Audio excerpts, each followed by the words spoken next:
তিনজন ব্যক্তির বদদুয়া থেকে নবীজি সবসময় বেঁচে থাকতে বলেছেন। এই তিনজন ব্যক্তির বদদুয়া এতটাই ভয়ানক, এরা যখন কোনো ব্যক্তির জন্য বদদুয়া করে এটা আর ঠেকে যায় না বা এটার ব্যাক আসে না, এটা ডাইরেক্ট ওই ব্যক্তির জন্য কবুল হয়ে যায়। আমরা জানি কোনো ব্যক্তি যদি বদদুয়া করে ওটা আবার নিজের দিকে ব্যাক আসে, কিন্তু এই তিনজন ব্যক্তি এতটাই পাওয়ারফুল যে ওই তিনজন ব্যক্তির বদদুয়া সরাসরি তাকে লেগে যায়, আল্লাহ পাক কবুল করে নেয়।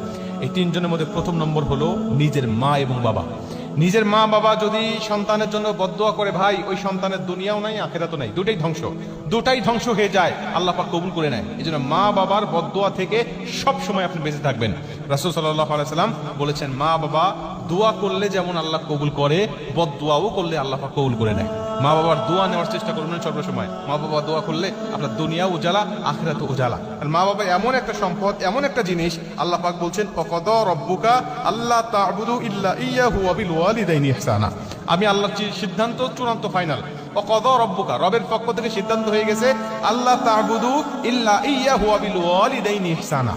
আমি আল্লাহ পাক বলছি, আমি আল্লাহর সিদ্ধান্ত, আমার ইবাদত করার পরেই তোমার মা বাবার গোলামি তোমাকে করতে হবে, মা বাবার খেদমত তোমাকে করতে হবে, মা বাবাকে ভালোবাসতে হবে, তাদেরকে শ্রদ্ধা করতে হবে, তাদের কি প্রয়োজন সেটা মেটাতে হবে।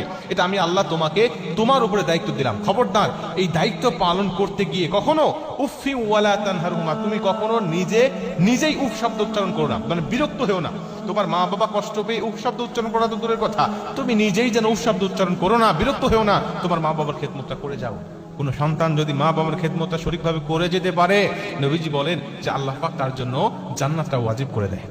মুসলমান ভাইরা আমার, এই জন্য সবাই মা বাবার খেদমত করার চেষ্টা করবেন এবং মা বাবার বদদুয়া থেকে বেঁচে থাকবেন। মা বাবার বদদুয়া থেকে বেঁচে থাকতে পারলে এবং দোয়াটা যদি আপনি নিতে পারেন, আমার আল্লাহ অবশ্যই আপনার দুনিয়া এবং আখিরাত উজালা করে দিবে। আল্লাহ অবশ্যই আপনার দুনিয়া এবং আখিরাত উজালা করে দিবে। এটা হলো এক নম্বর, মা বাবার বদদুয়া থেকে বেঁচে থাকবেন। এবং দুই নম্বর হলো মাজলুম।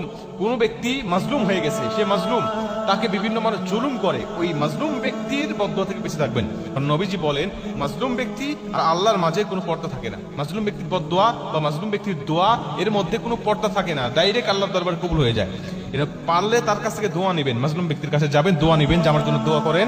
আপনি দোয়া নিলে আপনার জীবনটা ভালো। আর যদি বদদুয়া নেন তাহলে আপনার খবর আছে। মাজলুম ব্যক্তির কাছ থেকে দোয়া নেবেন, বদদুয়া নয়। এবং তিন নম্বর হলো কোনো মুসাফিরকে আল্লাহ এতটাই ভালোবাসে, মুসাফিরের জন্য আল্লাহ পাক 4 রাকাত বিশিষ্ট ফরজ নামাজকে 2 রাকাত করে দিয়েছে। আপনি মুসাফিরের দূরত্ব পার করেছেন, আপনি মুসাফিরের দূরত্বে বাইরে চলে গিয়েছেন, আপনি যদি ওই জায়গায় আপনি আর ইশারের নামাজ 4 রাকাত পড়তে পারবেন না, আপনার জন্য 2 রাকাত। জোহরের নামাজ 4 রাকাত পড়তে পারবেন না, আপনার জন্য 2 রাকাত। আসরের নামাজ 4 রাকাত পড়তে পারবেন না, আপনার জন্য 2 রাকাত। চিন্তা করেছেন আপনি যে আল্লাহ পাক তাকে কতটা ভালোবাসে, মুসাফিরকে কতটা ভালোবাসে।